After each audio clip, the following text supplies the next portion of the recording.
Welcome to PD on the Go, the podcast that delivers bite-sized learning on communication, collaboration, and facilitation skills for busy teacher leaders.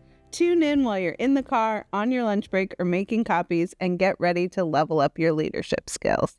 My name is Mary Beth Anderson, and I work in the Office of Professional Learning in Fairfax County Public Schools, and I'm joined today by my colleague, Hallie Case. Hi. Hello. So today for our episode and the next couple of episodes, we're bringing our listeners some challenges that teachers brought to us as facilitators. So in our division, we have been running a professional learning community series, and it's a 3-part series. And in one of the sessions, we asked for challenges that facilitators and teams are navigating currently. And then we did some crowdsourcing in our session, and the rest of the participants were able to give some feedback and some suggestions and thinking about what the root cause was of the challenge, some questions that they could consider, and then some ideas for solutions. And so we decided to take those challenges and bring them to the podcast to share because we saw a few that kept coming up. So today's challenge is all about when a collaborative learning team falls in a behavior trap. And what we mean by this is that the team starts to spend the majority of their time talking about unproductive student behaviors instead of analyzing the data or starting to be more solution-oriented for what they can do to shift those behaviors or to support students in the most effective way. So I think, starting with why is it so easy for teams to fall in this behavior trap? Yeah, I think we compare collaboration against other ideas to sort of help us bring it back to what true collaboration is. So sometimes we've compared it to cooperation, and today we're comparing it to ventilation, really thinking about ventilation versus collaboration when, it's natural to want to vent. And when we've spent a lot of time planning an engaging lesson and trying to make learning meaningful for students, and then, sometimes those things go off the rail, then we could consume team time with venting frustrations around particular students or particular classes' behavior. And that really takes away from a team's ability to get to the 4 critical questions of a PLC. And particularly, I think that third question around how are we responding when students don't learn?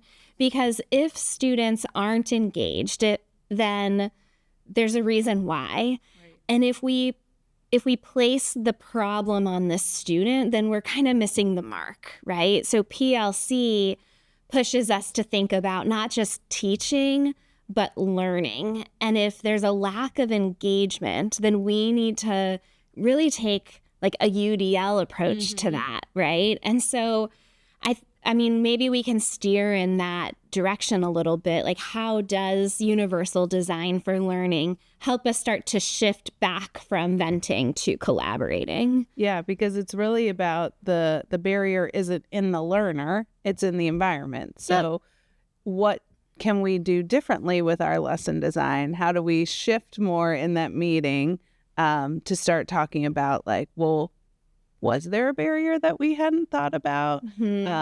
Being able to ask those questions. And I think our teacher leaders, that's one tip or trick you could try is just that simple question. Okay, so the barrier isn't in the student. So what could we do differently? Right. And just saying that doesn't put anyone on the defense, it just shifts the conversation back towards that solution.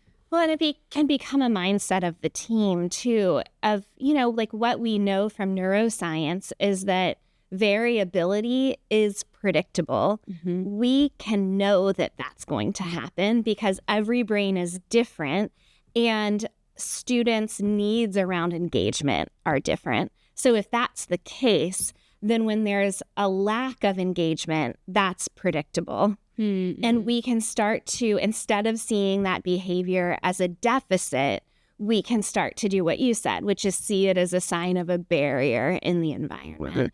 so that over time, it's not just coming with these students keep doing X, Y, and Z. It's, all right, there's something that's not resonating. Like, what do we need to change in the environment to support engagement? Yeah. Right? Get all kids learning in the way that works best for them.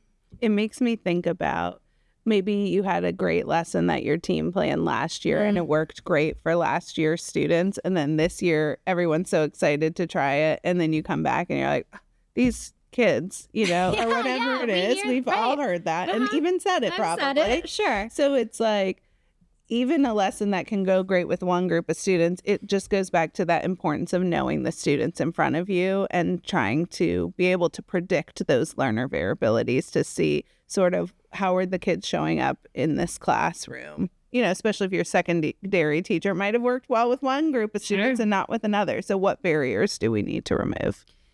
So you mentioned earlier something you could say in a team meeting to try to shift the focus of the conversation. Let's kind of talk about some other facilitation moves. So what else could a teacher leader do when they're trying to bring collaboration back and focus on those 4 critical questions? Yeah, I think exactly that, like sort of tightening your agenda and thinking about anything that we're doing when we come together for this 1 hour a week is going to be answering one of those 4 critical questions. So if venting about student behavior, that's not really answering any of those 4 critical questions. So maybe even saying, okay, so our time is valuable and we want to answer these questions. So how can we shift our conversation to help us with question 3 or whichever one it is that maybe that engagement piece is coming up for? Yeah. And ideally, a team would have agreed to the agenda items, right? So you're not taking away someone's voice by doing that. You're just, a facilitator's job is to make a meeting easier, right? To make something easier. So you're helping it be easier for the rest of the team to follow the agenda when you bring people back to what the task at hand is supposed to be. And that's, I think, not to say that a teacher leader wouldn't follow up to support that person later, but it's not even really like a parking lot topic, right? Because it's not really going to be returned to in a team meeting, but maybe it's a check-in or a follow-up later just to kind of see like where they are in their thinking with students and what barriers are maybe in their environment that we could help remove as a school to make it easier. Yeah. And I think like once one teacher leader can model that, the rest of the team can continue with that. So maybe they're using some of those skills we've talked about on previous episodes, like paraphrasing the emotion and the content, or paraphrasing sort of what they're looking for and then redirecting the conversation. So I'm thinking about some resources that we can offer our listeners. Yep. So we'll add our instructional framework that has a whole section about learner environment. So thinking about what those barriers are. And then also we'll link the UDL guidelines so that you can see the different areas that you could consider when thinking about how to remove barriers from the environment. And you know what? I thought of one more. Oh, great. On the CLT protocol library, we have a landing page that's protocols designed for planning with UDL in mind. So that might be one too, as a way to start to embed that language into the meeting is through the protocols. Yeah. And that's new this year. So hopefully if you haven't checked it out, you will. So thank you for joining us for today's episode. You can find our resources and other ideas from other episodes on our teacher leadership site, which is linked in our Instagram page at FCPS_PD. And if you're in Fairfax, you can also search for us on our Atlas page. So thank you for tuning in and hope you'll join us next time for more PD on the Go.